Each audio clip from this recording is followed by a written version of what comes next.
So this week, Australian government announced its budget for the year 2024-2025. And of course, in each budget, there are updates that may affect international students and migrants as well. So in this video, we will give an update for international students and migrants regarding this budget. If you want to know more about it, stick around till the end. First update is in regarding international students, which is the number of places for international students in Australian education providers to be capped. So this came in the news already before the announcement of budget. So the government is planning to introduce a limit on how many international students a university can enroll in based on factors including how much student accommodation they provide. So the government is planning to introduce a legislation or regulation that will make universities to build more purpose-built student accommodation. As you might have heard about it in the news that the migrants and international students have been blamed for the housing crisis in Australia. Of course, the reality can't be far away from that, and as there were many reports proving that international students actually take a very little portion of Australian housing market, which if you would like to read, you can read it from the link in the description box below.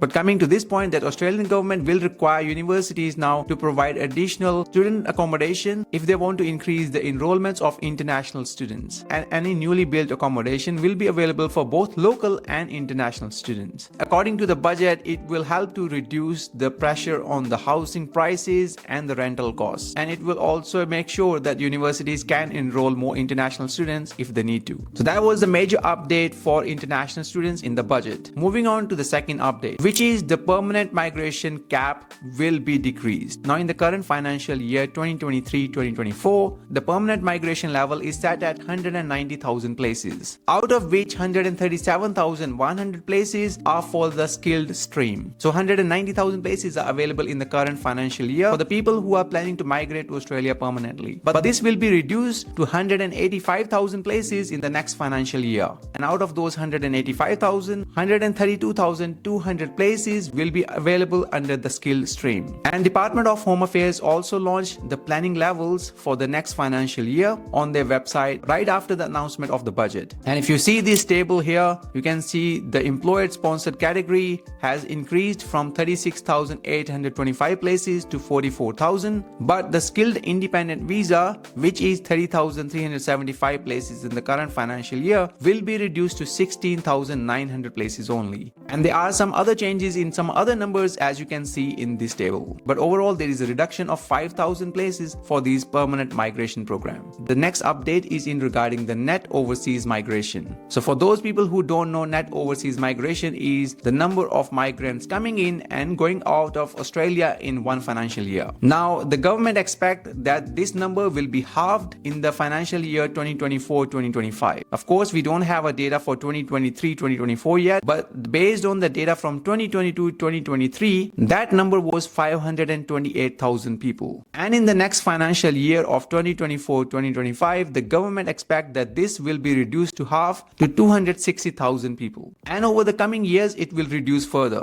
In 2025-2026, it will be reduced to 255,000 and further to 235,000 in 26-27 and 27-28. Of course, there was increase in net overseas migration right after the COVID era. Now it is coming back to the normal levels what it used to be before the COVID times. Now for the next update, it is a bit of a good news for the people who are going to apply for temporary skills shortage visa, subclass 482. So from 23rd of November 2024, Australian government will reduce the work experience requirement for the temporary skills shortage visa, subclass 482, from 2 years to 1 year only. So you will need to show less work experience if you are planning to offer this visa, which is obviously a positive news for people who are planning to apply for this visa. Let's move on to the next update, which is an introduction of MATES program for Indian nationals. So from 1st of November 2024, Australian government is introducing MATES program specifically designed for Indian nationals. MATES stand for Mobility Arrangement for Talented Early Professional Scheme. Under this scheme, each year 3,000 Indian graduates and early professionals can apply for living and working in Australia for up to 2 years. Applicants must be under the age of 30 years and must hold a bachelor degree or higher in one of the specific fields like renewable energy, artificial intelligence, mining, engineering, and some others. The good thing is you don't need to have any sponsorship to apply for this visa, and it will be working under the ballot system.